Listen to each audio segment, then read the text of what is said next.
Briders dan insan brilian semua, jumpa lagi bersama saya Bro Will, dan di sini juga ada Bro Mar. Dan hari ini juga ada tamu spesial, ada Project dari Salmology. Halo. Gimana kabarnya Project? Sehat hari ini ya? Alhamdulillah. Luar biasa ya. Jumpa lagi di program sore ini di Ngopi Sore, ngobrol seputar investasi, saham, obligasi, dan reksadana. Boleh minum dong? Boleh. Silakan. Kita Terima tanya aja kasih. ngobrol sore. Oke. Jadi gimana nih? Bahas apa kita nih sore hari ini? Nah, jadi sore ini, Project, kita bakalan ngobrol-ngobrol sambil ngopi-ngopi santai ya. Ngobrolin fenomena yang rutin terjadi di setiap tahunnya nih, Project. Spesifiknya di setiap bulan Mei. Oke, Kira-kira apa tuh? Nah, teman-teman di sini ada yang bisa tahu nggak? Apa tuh? Selin Mei. Ini penontonnya dipaksa banget ya kayaknya ya. Bayar semua kayaknya. Penonton bayaran banget ya. Udah dikasih kopi tadi. Dan ternyata di sini ini banyak orangnya ya. Banyak. Ada 120-an lah ya kurang lebih ya. Bener, Kita ini. 120 liter orang di belakang. Tak terlihat. Tak terlihat. Oke. Nah, ya jadi sore ini kita bakalan ngebahas sell in May, tepatnya, dan di sini juga udah ada Project di mana beliau juga akan menjelaskan lebih simple, lebih detail, terperinci lagi soal sell in May itu apa sih dan kenapa sih selalu rutin terjadi di setiap tahunnya. Nah, kita ngobrol-ngobrol seru nih sore ini nih. Oke ya, sell in May. Sebenarnya balik lagi ya, sell in May ini pada umumnya, tapi kondisi sekarang lagi nggak umum, tapi sebenarnya pada umumnya sell in May itu biasanya dampak dari kalau akhir tahun tuh ada apa namanya? Window dressing. Window dressing. Benar. Ya, karena pada dasarnya di window dressing itu banyak hal yang mungkin agak sedikit make up sehingga di Q1 yaitu ya rilisnya kan mendekati area Mei. Di Mei itu baru market price in. Sehingga apa? Sehingga memang ada sedikit tekanan jual di sana. Oke. Karena pada saat akhir tahun itu market sudah apresiasi naik dan di Mei itu biasanya turun. Itu umumnya. Tapi memang yang namanya apa ya istilahnya, yang namanya human behavior itu memang terkadang kita nggak bisa justru nggak bisa pungkiri ya. Justru kalau di teknikal itu kan ada istilahnya Fibonacci. Terkadang orang lihat kok Fibonacci itu pas banget ya, pas banget kalau kena angka itu maka dia mantul segala macam. Itulah namanya human behavior. Walaupun memang pada kondisi saat ini market kita sedang terkoreksi di bulan Mei, walaupun memang impactnya itu, tapi memang untuk Mei kali ini itu agak berbeda. Ya mungkin teman-teman juga paham ya tensi geopolitik pada awal tahun ini ya mungkin setahun ke belakang lah geopolitik agak sedikit rentan ya, dan juga market Amerika juga sedikit banyak sangat berpengaruh ke market kita, sehingga memang pada Mei ini ya IHSG terkoreksi ya. Apakah berkaitan dengan sell in May? Sebenarnya tidak 100% benar, tapi tidak 100% salah. Karena balik lagi ya, sell in May itu biasanya common sense-nya sama kayak window dressing. Apa sih window dressing? Kenapa sih ada window dressing? Nah sama, sell in May itu biasanya impact dari window dressing, tapi untuk Mei kali ini itu impact dari memang global. Oke. Kenapa kebetulan adanya di Mei, yaitu lebih balik lagi ke human behavior. Jadi ya bisa dibilang sell in May ini nggak perlu dikhawatirin, tapi bisa dibilang juga terkadang human behavior itu juga berlaku. Sehingga yang namanya kita para trader ya, terutama untuk trader ya teman-teman harus mengetahui yang namanya momentum trading. Jadi ada momentumnya, teman-teman mungkin agak sedikit defensif, tapi ada momentumnya juga mungkin teman-teman bisa all in gitu. Itu mungkin singkat penjelasannya. Oke, itu seperti behavior market ya. Kalau sell in May sih sebenarnya ini adalah behavior market yang selalu berulang, sama seperti fenomena-fenomena yang pada umumnya di market seperti window dressing tadi, January effect ya, dan juga yang lainnya gitu ya. Dan kalau sell in May sendiri ini sebenarnya kejadian behavior yang terjadi di Amerika Serikat ya. Awalnya sih di sana mereka percaya bahwa periode bulan Mei sampai bulan November ya kalau nggak salah, Oktober itu market cenderung tidak memberikan profit yang signifikan ketimbang dari periode November sampai ke April. Dan ini juga banyak yang menghubungkan adanya banyak investor yang libur ya, karena di periode tersebut Mei sampai Oktober itu ada musim panas ya. Oh iya benar. Nah, di situ yang membuat investor berbondong-bondong untuk tarik dana, Impact dan mereka kembali lagi di bulan November. Ada juga yang menyambungkan investor institusi yang mulai rebalancing ya. Benar. Memang periode saat Mei hingga sampai Oktober itu performanya cenderung rendah gitu daripada bulan-bulan yang lainnya. Nah pada dasarnya sih fenomena ini kan tidak harus atau tidak selalu berulang gitu ya, tidak harus selalu kejadian di beberapa market, khususnya juga di IHSG. Kalau kita lihat secara data di IHSG sendiri ya, 20 tahun terakhir 11 kali market itu mengalami penurunan.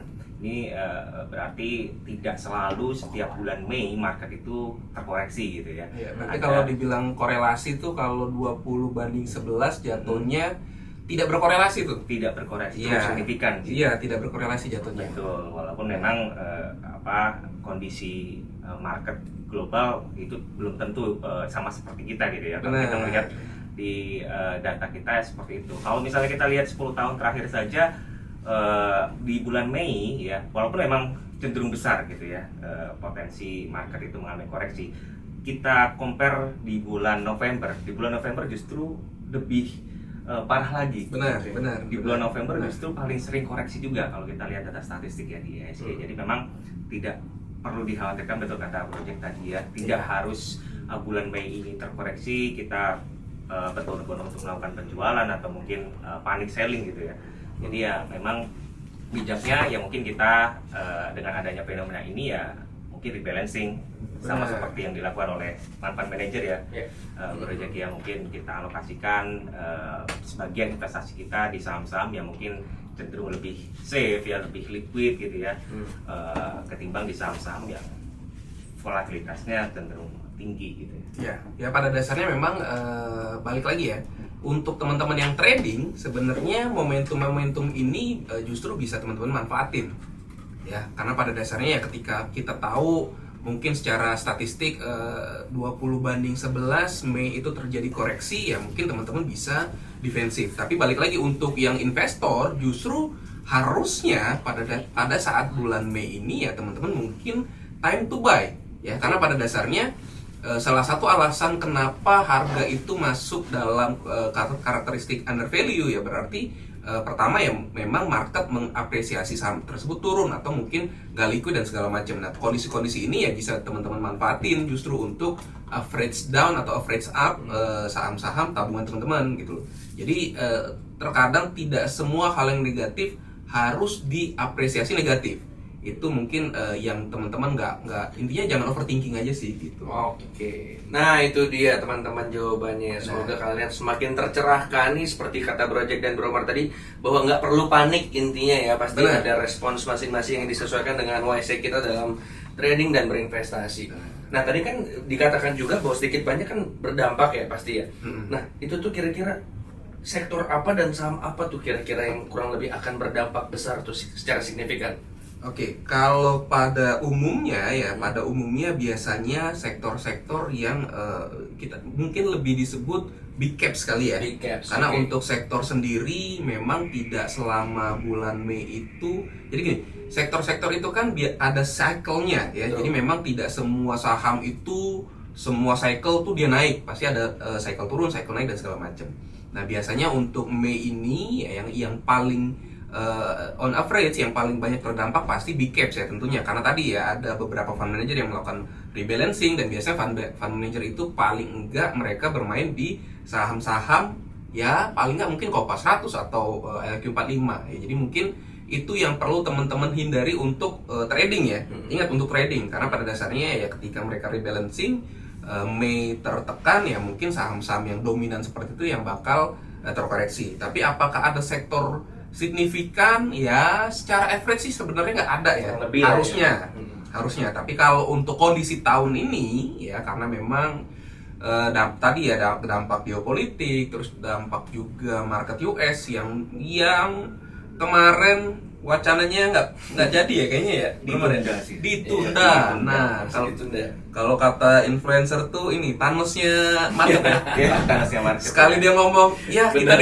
kita ditunda, marketnya langsung wah. Kajar-kajar ya. Bener. Nah itu ya mungkin sedikit ya balik lagi ya karena itu jatuhnya momentum ya teman-teman juga nggak serta merta ketika Mei pasti terdampak, tapi teman-teman juga harus menganalisa lebih dalam lagi gitu. karena tadi ya ada karena kondisi market luar lagi seperti ini. Ya. Untuk tahun ini yang paling dampak ya perbankan. Perbankan ya. Iya, kemarin bank itu yang kocak tuh satu hari kemarin aja kan sempet Mandiri turun 14% karena itu ya. Tapi balik lagi ya, kalau menurut proyek sih agak sedikit wajar. Agak sedikit wajar ya, karena dengan kondisi market seperti itu dan tekanan jual asing juga yang cukup besar ya, memaksakan perbankan untuk naik juga nggak relevan gitu loh. Secara analisa juga mereka bank luar juga nahan suku bunga ya, nggak jadi nurunin, menunda nurunin. Benar. Suku bunga kita malah naik gitu kan. Benar. Sehingga ya dampak ini wajar sih. Jadi ya untuk trader ya mungkin bisa dihindari dulu, tapi untuk investor kapan lagi dapat barang murah? Benar. BRI diskon berapa nih BRI? Dari Penurunan peak udah 25%. hampir ya. 30 kan? Iya. Tuh kapan lagi dapat koreksi 30% BRI kan? Nah itu buat investor ya harusnya jangan berpikir negatif. Itu kurang lebih sama seperti saat pandemi ya. Nah, benar. Dari koreksi segitu, bahkan lebih sih. Betul. Kalau pandemi ya. Jadi Benar. ya, harusnya momen seperti ini yang ditunggu-tunggu oleh investor ya. Benar. Kalau nggak salah kan perbankan juga performanya nggak ada yang buruk kan? Betul. Performanya ya masih bagus. Masih bagus, maksudnya Masih bagus. nggak ada isu-isu, maksudnya nggak ada penurunan performa, terus juga memang sedikit agak banyak ada isu nih yang terdampak di yang mendampak ke perbankan. Cuman menurut proyek sih isu itu ya nggak berdampak signifikan ke perusahaan. Jadi menurut proyek sih ya masih layak untuk investasi. Iya, masih sangat layak untuk investasi. Ya, perbankan juga masih profit ya. Ya. Dan Nah. bagi dividen ya. Betul, Nah, betul. Bahkan bagi dividen ya kemarin. Betul. dividen masih bagi, cuan masih oke. Iya. Teman-teman BRI di sini masih begadang nih. Ini jam berapa nih? Masih begadang. Masa masih ragu? Masih gajian. Nah, masih gajian. Bonus masih cair kan? Masih Masih cair. cair. Masa masih ragu sama, Iya, betul. sama perbankan gitu. Turun cuma 25% kan? Benar. Untuk Betul. investor ya. Untuk investor kapan lagi dapat diskon? Karena kan biasanya psikologis tuh, wah, naiknya udah tinggi, nggak berani beli. Kan pas lagi diskon kayak gini pada takut. Benar. Betul, Kan lucu gitu kan? Benar. Betul. Oh. Justru banyak yang panic selling, harusnya kita sebagai investor ya panic buying ya. Nah. Kata Project tadi kan bahkan bisa jadi sebaliknya, orang pada sell in Benar. May sebenarnya bisa cocok buat time to buy juga kan. Benar. Ya pada umumnya kan semua sektor ya. Betul. Ini terkoreksi kalau kita melihat selling May. Bahkan secara historis juga kita melihat hampir semua sektor itu terkoreksi sampai periode Agustus September ya. Iya. Dan biasanya Oktober November, nah itu mulai recovery ya. Umumnya dipimpin oleh biasanya saham-saham mining ya, saham-saham tambang ya. Betul. Seiring dengan masuknya musim dingin gitu ya. Jadi sebenarnya di Indonesia sendiri diuntungkan gitu ya, karena kita adalah salah satu negara eksportir komoditi terbesar. Jadi sebelum memasuki November biasanya September Oktober di situ saham-saham mining ini jadi leader ya. Jadi penggerak market ketimbang finance ya. Oke, itu dia teman-teman ya. Semoga mendapatkan insight menarik dari obrolan sore ini, karena pasti ini daging banget sih ya dari tadi yang kita obrolin, udah bekal banget ya buat teman-teman investor semua. Wahyu banget ya, wahyu banget nih. Nah, Project, ada satu pertanyaan menarik nih. Boleh, apa tuh? Kan data sell asing nih yang cukup signifikan sudah terjadi di beberapa minggu kemarin ya, bahkan sebelum Mei gitu. Apakah ini pertanda bahwa ini tuh dimulai lebih awal, bahkan sebelum Mei tuh maksudnya gimana tuh Project? Ini kan sebenarnya belum Mei, which is masih April, udah terjadi tuh kan. Ini lebih mulainya lebih awal, kecepatan apa gimana nih Project? Apakah itu hal yang normal gitu? Balik lagi ya, sebenarnya net sell asing yang terjadi di IHSG itu tidak ada kaitannya dengan Mei-nya. Oke. Jadi jangan terlalu Nah. ditekankan bahwa Benar. ketika Mei asing pasti jualan. Ya bisa aja, tapi untuk kali ini alasan bukan itu. Jadi balik lagi, alasan asing keluar ya karena tensi dari Amerika sendiri pending naikin suku bunga. Kemarin juga data-datanya juga, cuman yang terakhir NFP agak bagus ya. NFP agak bagus, cuman masih belum terlalu bisa menjadi alasan ya. Jadi menurut Project sih untuk net sell asing yang besar dan lebih dulu dari Mei itu ya emang karena impact dari makro aja gitu loh. Jadi makronya memang lagi nggak bagus dan mungkin big fund juga lagi pada balik ke negaranya masing-masing. Jadi menurut gue sih ini ya koreksi wajar lah. Jadi keluarnya asing itu cukup wajar, tinggal gimana teman-teman bisa memanfaatkan momentum kapan asing bisa comeback lagi. Nah, Iya, itu dia. setuju. Investor asing yang keluar saat ini ya nggak bisa kita hubungkan dengan sell in May atau Benar. beda-beda yang lain ya. Banyak faktor global tadi kan. Banyak faktor yang lainnya ya. Salah satunya mungkin setelah pembagian dividen. Nah, memang secara tren atau behavior investor asing ketika mereka sudah mendapatkan dividen, mereka cabut dulu Iya. atau outflow dulu gitu ya. Profit dulu lah Dan- istilahnya. Betul. Dan kebetulan itu terjadi di bulan Mei ya, setelah Iya. pembagian dividen kemarin. Bank-bank besar sudah bagi dividen, mereka melakukan net sell yang cukup masif. Dan memang kalau kita melihat data-data investor asing masih cukup mendominasi ya dalam hal transaksi di bursa kita. Jadi kalau misalnya investor asing inflow ataupun net sell ya, itu cukup membuat IHSG kita itu cenderung fluktuatif ya. Jadi wajar ya, IHSG terkoreksi saat ini ya seperti itu. Dan bumbu-bumbunya ya seperti data-data ekonomi di Amerika Serikat yang saat ini rasanya masih cukup belum menunjukkan bagus ya, menunjukkan sinyal bagus ya. Kemarin kalau nggak salah data pekerjaan itu mulai melandai, cuman ini masih relatif tinggi daripada periode sebelumnya. Jadi ini yang membuat The Fed kemarin menunda ya, menunda untuk melakukan pemangkasan suku bunga atau melakukan relaksasi lah terhadap market gitu ya. Jadi ini yang direspon negatif oleh para pelaku pasar, mereka selling, ditambah lagi nilai tukar rupiah kita lemah gitu ya, mereka kabur juga nih. Benar. Tapi bukan berarti selamanya mereka kabur ya. Kalau kita sebagai pelaku pasar ya, kita melihat momen ini justru momen yang baik untuk kita mulai inflow. Di saat investor asing mulai keluar, kita bisa mulai entry. Nanti ketika investor asing mulai inflow lagi dan harga tersebut mulai kembali up, biasanya gantian kita yang melakukan penjualan gitu. Ya, paling satu sih untuk data makro yang perlu teman-teman sangat waspadain itu ya mungkin tensi geopolitik Timur Tengah ya. Itu yang mungkin perlu teman-teman sangat Aware ya. aware. Kalau bisa sih tiap hari bacain ya beritanya. Asli. Terus tuh benar. Benar, karena mereka ini dampaknya cukup global ya. Perangnya di sana tapi dampaknya kemana-mana.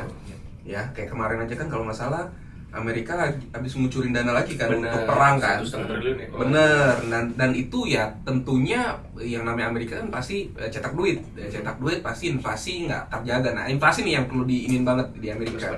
Bener, jadi sebenarnya dampak geopolitik ini ya yang perlu teman-teman jagain impactnya ke inflasi US karena inflasi US kalau nggak salah nggak turun kan, naik lagi kan kalau nggak salah. Masih relatif tinggi ya. Iya. Nah itu yang membuat Pak Thanos ya sebut saja Thanos Fed, ya. sebut saja bukan Pak Tarno ya tapi Pak Thanos ya sebut saja beliau itu ya pending. Jadi ya mungkin satu hal yang perlu teman-teman waspadain ya, mungkin takut boleh ya tapi jangan terlalu ketakutan ya karena pada dasarnya ketika tensi ini tinggi, ada good newsnya ke Indonesia ya karena kita komoditas. Ya. Kayak kemarin kan Ukraine, Benar. Rusia perang ya kan itu kan berdampak sebenarnya ke global tapi kita malah nyayur nih. Benar. Kemarin Kita diuntungkan, ya. Nah, call sempat berapa kemarin tingginya? 100 Pokoknya call naik 30 kenceng lah. ya. Iya, call sempat naik kenceng Balik gitu loh lagi. dari average-nya mungkin nggak jauh-jauh dari oil, dia malah all time high. Nah, Iya. itu sebenarnya dampak istilahnya ada dampak positif ya ke kita gitu loh. Jadi Gak sepenuhnya buruk ya. bener, kayak contoh nih ya, ini kalau kita bicara geopolitik ini, perang misalkan pecah, di sana kan Timur Tengah penghasil minyak, Betul. minyaknya supply-nya turun, otomatis kan harga minyak bisa naik. benar. Nah, harga minyak naik, ya sebenarnya teman-teman bisa cuan juga di Indonesia gitu loh. Medco, Akra, kan Akra kemarin juga sempat naik tinggi gitu kan, dan itu ya dampak positif ya. Jadi jangan kacamata kuda lah ngelihat itu, oh jelek nih perbankan yang paling dampak cepat ya nggak apa-apa, perbankan turun, toh yang lain ada koreksi, ada yang naik juga gitu. Betul. Jadi kita perlu punya strategi ya untuk Ya, menghadapi benar, fenomena ini, walaupun memang tidak terjadi setiap tahun. Nah, Paling nggak kita punya persiapan ya untuk menghadapi hal tersebut ya. Kalau kita lihat gelagat market sepertinya mulai sejalan dengan sell in May ya. Ya. Dan itu didukung oleh beberapa data-data ekonomi yang buruk. Tapi kalau kita melihat rencana ke depan bank global ya, World Bank, The Fed, ya bahkan BI, ini arahnya sudah mulai cut rates ya, karena sudah terlalu tinggi, inflasi juga sudah mencapai peak ya, jadi harusnya ini bagus untuk investasi gitu ya, bukan saving lagi nanti momennya ketika The Fed mulai cuts, BI mulai cuts. Ya, BI mulai cuts, terus presiden dilantik. Nah, pasti ada kabar lagi itu. Nah, jadi Harus jangan jeli nih. Bener, jangan ketakutan lah. Bener. Namanya investasi wajar lah, ada naik, ada turun itu hal yang Betul. wajar. Gitu. Nah, Project Bromar, ini kan di bulan Mei ini kita sama-sama tahu bahwa akan ada banyak hari libur ya, seperti banyak makan singkat ya, seperti minggu ini juga kan Kamis Jumat libur ya. Nanti menjelang akhir bulan juga Kamis Jumat apa Jumatnya gitu libur juga ya kan. Iya. Nah, kira-kira itu tuh gimana tuh? Kira-kira arah ESG bakalan seperti apa tuh? Dan apakah dengan banyaknya hari libur ini akan timbul kekhawatiran kayak misalnya dengan adanya aksi kayak aksi taking profit atau dan rupiah gimana nih kira-kira kabar ke depan? Kalau menurut proyeksi kebanyakan libur ini impactnya lebih ke kebanyakan orang menahan untuk melakukan investasi sebenarnya. Jadi Liburan plesir ya. benar lebih justru sebenarnya karena kayak kemarin kan ada bulan puasa. Betul. Itu lumayan panjang. Terus bulan puasa sendiri kan memang euforia untuk berinvestasi itu juga agak rendah gitu loh. Di bulan puasa agak rendah, ada liburan puasa, terus juga di bulan ini liburan banyak banget gitu Benar. kan. Tanggal-tanggal kejepit banyak banget. Ini siapa yang jepit ini? Ya liburan tanggal kejepit banyak dan segala macam. Jadi impactnya lebih ke banyak investor yang wait and see. Oke. Sehingga memang fluktuasi mungkin agak sedikit landai gitu loh. Cuman memang impactnya karena tensi investor di Indonesia rendah ya karena kebanyakan libur, terus market asing juga distribusi ya banyak jualan sehingga memang tekanan jual nampak tinggi Oke. gitu. Tapi menurut proyeksi ini ya balik lagi ke strategi masing-masing sih, jadi nggak perlu terlalu diinin. Ada khawatiran lah ya. Benar, itu aja sih paling ya dampaknya cuma itu sih menurut proyeksi. Ya, bagi trader mungkin dengan banyaknya libur ini kurang menguntungkan gitu ya. Karena Iya. biasanya mereka kan trading, mantengin Bener. market tiap pagi gitu ya, Bener, dan standby bener. gitu ya. Tapi melihat bulan ini banyak liburnya, mungkin mereka memutuskan untuk tarik dana sebagian atau mungkin libur dulu gitu ya. Banget. Itu yang membuat volatilitas IHSG di momen-momen seperti Lebaran kan banyak liburnya, bulan ini juga banyak liburnya. Itu yang membuat IHSG cenderung stagnan. Tapi yang perlu diperhatikan adalah data-data dan juga pergerakan market global ya. Iya. Karena kita libur bukan berarti mereka juga libur ya. Benar. Betul. Mereka masih open gitu ya. Mereka kayaknya nggak ada ya tanggal kejepit gitu ya? Iya, Ada nggak sih kayaknya. di US gitu tanggal Nggak kejepit ada. libur Nggak ada pintu soalnya kan. Kalau ada pintu baru kejepit. Iya benar. Oke. Jadi ya kita juga harus waspada juga ya sebagai pelaku pasar ketika market di sana saat ini sedang Iya. tren turun ya. Iya.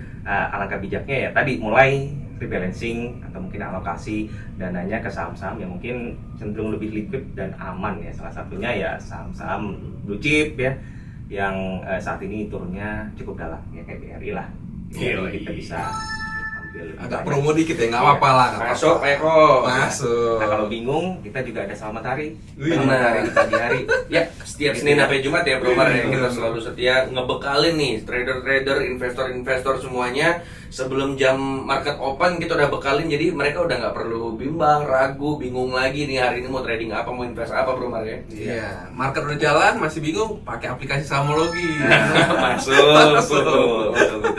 Dibantu Samologi. Aplikasinya bagus banget sih. Wih, Benar, terima kasih, Sinyal-sinyalnya terima kasih. juga cukup Mantap ya. membantu ya. Bener. Membantu kita Sesuai lah sebagai ya. trader untuk kapan entry ya, Yes. entry di berapa gitu Bener, level-levelnya. bener. Kalau nggak salah ada AI-nya juga ya. Oh iya dong, Luar namanya biasa. Arvita. Arvita, ada kepanjangannya nggak tuh? Analisa virtual, Arvita, analis virtual by technical analisa. Sedap. Kalau nggak salah ya gitu. Luar biasa. Gitu. Nah, buat teman-teman semua yang belum download sekarang di aplikasi Brights dan Samologi juga biar semakin optimal nih Bener. perjuangan duniawi kita nih. Banget. Nah, kalau untuk rupiah sendiri dengan adanya libur ini gimana nih kira-kira Project Bromar? Nah, kalau menurut proyeksi kemarin kan mau nggak mau BI naikin suku bunga ya. Iya. BI naikin suku bunga ya, salah satunya selain buat ngatur inflasi ya, suku bunga juga bisa mengatur yang namanya harga dolar ya terhadap rupiah. Cuman memang problemnya, dampaknya kemarin kayaknya belum terlalu bisa membuat rupiah turun di bawah 16.000. Betul.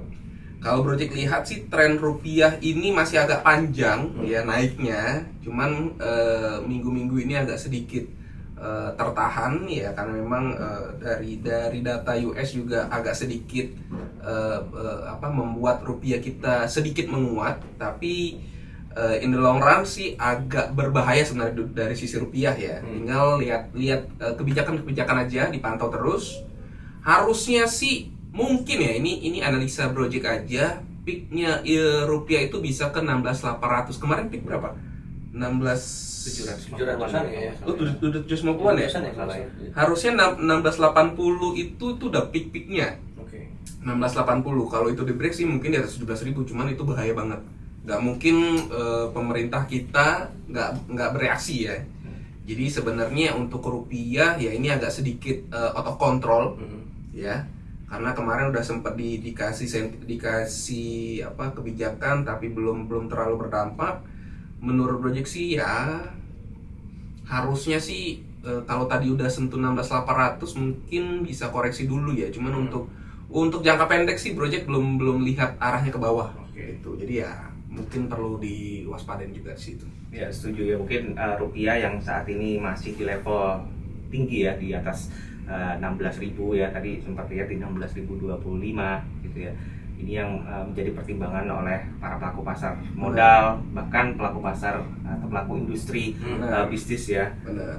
Karena semakin tinggi nilai tukar rupiah kita ya juga akan berdampak juga pada permintaan ya, pada penjualan produk-produk mereka ya di pasar global.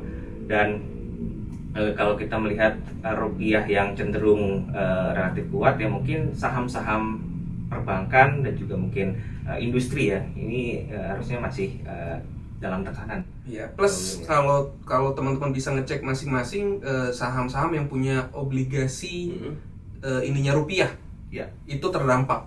Ada beberapa perusahaan yang dia nggak isu obligasi dalam dolar, nah itu sangat terdampak. Tapi kalau perusahaan-perusahaan ekspor itu mereka sedang tersenyum, ya. Kebetulan memang mining kita rata-rata ekspor, tapi sedikit lagi di sisi lain minyak kita agak sedikit, minyak kita impor. Kita itu kan kebutuhan minyaknya itu 10.000, di dalam negeri itu baru 5.000. 5.000-nya lagi ya, 5.000-nya lagi impor. Nah, ini dengan rupiah tinggi ya akan berdampak sebenarnya ke industri oil. Jadi ya memang sentimen ini ada yang bagusnya, ada yang negatifnya, tapi so far sih lebih banyak negatifnya karena perbankan juga terdampak. Ya betul ya, memang rupiah yang ada isu di mana rupiah itu sengaja dilemahkan, berarti. Ya kan ada isu kan waktu ya, itu ya. untuk menjaga ekspor itu tetap inilah. Betul, untuk menjaga ekspor kita supaya lebih bergairah. Benar. Gitu ya. Namun dampaknya ya tentu pada perusahaan-perusahaan yang import ya. Benar. Import ya cukup suffer ya, sehingga ini akan memicu inflasi. Namun dengan kenaikan suku bunga BI kemarin ya, ini rasanya pelan-pelan mulai berdampak pada rupiah kita. Saat ini rupiah kita udah menuju ke 16.000, tapi rasanya kalau tadi disinggung project untuk ke bawah 16.000 kondisi saat ini ya, di mana The Fed masih ingin mempertahankan suku bunga itu masih terus di level yang tinggi, dan juga data-data ekonomi dan ada tensi geopolitik ya. Jadi mungkin rupiah kita masih ada potensi untuk melemah ya, bahkan di hari libur ini. Nah itu tadi, di hari libur ini mungkin perlu diwaspadai ya. Market buka libur ya, tapi segmen market terbuka. global, Benar. market global kan masih buka ya. Rupiah juga masih terus berfluktuasi gitu ya. Jadi siap-siap aja hari Senin gitu ya. Tapi tidak perlu dikhawatirkan sebenarnya ya. Justru market koreksi ini adalah momentum ya, kita kembali lagi kita lihat fundamental ya, fundamental perusahaan misalnya BRI ataupun Bank Mandiri dan perusahaan-perusahaan besar lainnya, ketika mereka saat ini masih mencetak laba yang cukup bagus dan menjaga posisi keuangan yang cukup aman ya, harusnya itu masih layak untuk kita Benar. invest di sana gitu ya kita. Kalau bahasanya Gen Z nggak perlu overthinking ya. Nah. Harus tetap waspada, harus tetap bijak dalam menganalisa juga ya. Ya. Nah, Project Bromar, kira-kira ada tips and trick gak nih kira-kira buat teman-teman semua nih dalam menjaga portofolio ya kan biar tetap aman, tetap cuan dalam menghadapi fenomena sell in May and go away ini. Ya, kalau dari project sih sebenarnya gini ya. Kan banyak nih saham-saham yang lagi terkoreksi. Ya. Ya, justru ini saatnya buat teman-teman mungkin melihat dari sisi value. Nah, Ya, itu dia. yang tadinya teman-teman biasanya trading screenernya cuman yang mana yang break EMA 20, mungkin itu agak di skip dulu. Coba teman-teman cari saham-saham yang underlying-nya maksudnya screenernya yang value. Misal nih saham-saham dengan mendekati PBV rendah atau PER yang rendah dan segala macam. Karena pada dasarnya kemarin aja BTPS tuh sempet PBV-nya 1. Gitu. Ya, jadi menurut proyeksi di kondisi-kondisi kayak gini ya pasti teman-teman justru di kondisi-kondisi gini teman-teman akan menemukan saham-saham yang under value. Nah, jadi karena kan ketika market lagi price in untuk cari saham under value itu susah. Ya. Karena semua mengejar growth, semua bertumbuh gitu loh. Tapi dengan kondisi seperti ini, fundamentalnya masih naik tapi harganya turun, berarti kan ini ada anomali lah bisa dibilang. Nah, ini teman-teman tinggal lihat nih yang mana yang mungkin triknya teman-teman pakai screener per standar deviasi. Jadi cari average pair-nya, terus cari standar deviasi 2 ya, 1 atau 2, cari yang di bawah itu pasti ketika market lagi naik lagi itu yang paling cepat naik. Oke. Itu. Jadi saran proyeksi di kondisi seperti ini ya justru teman-teman harus menggali, mencari yang mana nih yang under value gitu loh. Harus lebih jeli lagi ya. Harus lebih jeli. Justru ini timing teman-teman dapat saham under value. Jadi jangan sampai kelewatan.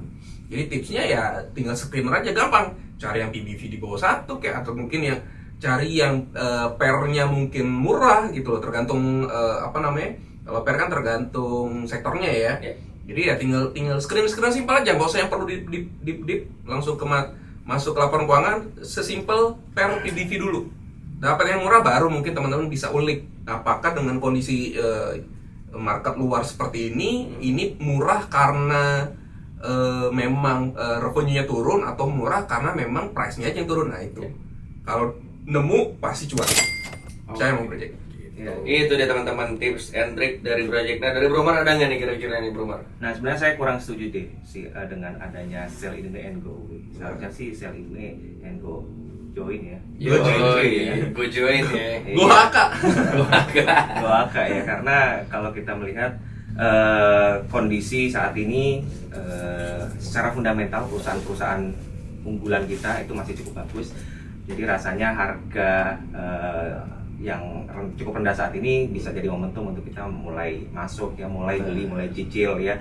Pilih saham-saham yang memang berfundamental baik dan juga punya valuasi-valuasi yang menarik. Rasanya banyak sih. Perusahaan yang saat ini harganya sudah cukup bagus ya. Sudah cukup murah, under value, jadi teman-teman bisa pilih-pilih ya di situ ya. Dan sebelum milih ya mungkin kita melakukan rebalancing yang awalnya tadi mungkin kita fokus kepada sektor-sektor yang related to komoditi ya, atau mungkin properti ya yang sempat booming sebelumnya ya. Mungkin bisa dipertimbangkan untuk shifting ke saham-saham yang liquid dulu, yang defensif dulu ya. Seperti perbankan, consumer goods itu juga bisa jadi pilihan sih. Jadi mungkin teman-teman nasihatnya ya mulai masuk ke saham-saham tersebut dan mulai rebalancing dan alokasi mana nih kira-kira dana-dana yang bisa kita siapkan ya untuk masuk ke saham-saham tersebut. Nah, kayak kemarin yang habis RUPS bagi-bagi mau dividen kan juga sekarang pair-nya 12. Kapan lagi gitu?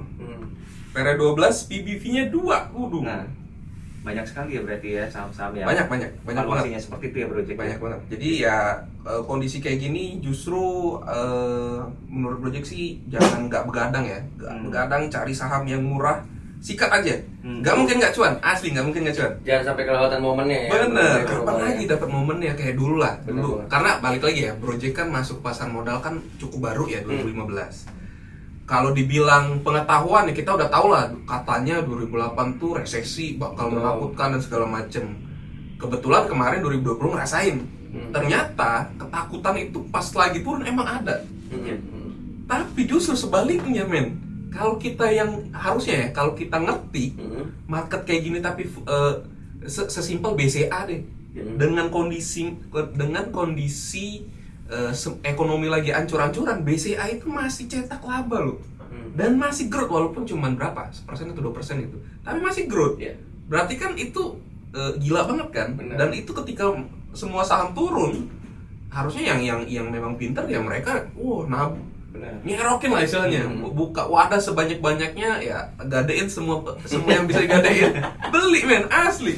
Bener sih gitu loh. Jadi balik lagi ya, ketika market sedang terkoreksi ya justru ya mungkin teman-teman bisa shifting ya, yang dari trading bisa jadi investing, dalam artian yang tadi biasanya day trading atau swing trading atau intraday trading, shifting ke value investing.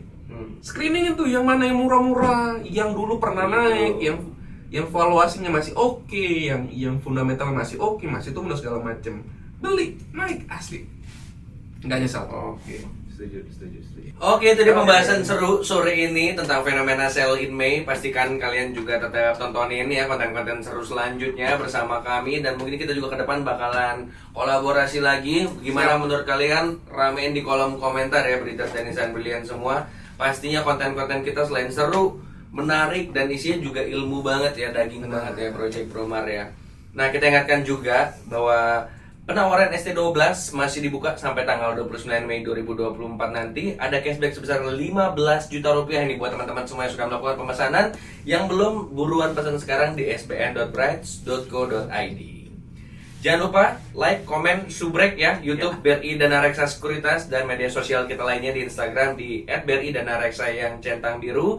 Jangan lupa join Telegram kita juga di Bridge Official Channel. Jangan lupa juga subscribe YouTube Sahamologi. Nah, kita lagi ada konten ngebahas 1 tahun performa saham IPO. Nah, Seru nih. jadi dari yang IPO ada prospektus nih, begini dapat duit, setelah setahun kita analisa gimana perkembangannya. Tanpa ngebahas price, hanya membahas fundamental. Nah, itu buat teman-teman yang mau belajar, mantap banget. Menarik nih, daging banget dong pasti. Pasti dong. Tuh, jangan sampai skip, jangan sampai kelewatan momentumnya juga. Ya, jangan lupa juga klik tombol loncengnya biar kalian tetap update sama konten-konten kita, nggak ketinggalan, dan ajakin teman-teman kalian juga buat subrek yang rame ya YouTube BRI dan Reksa Sekuritas. Sampai jumpa di konten selanjutnya. Ayo kita ngopi-ngopi bareng lagi, ngopi sore bareng BRI dan Reksa Sekuritas. See you.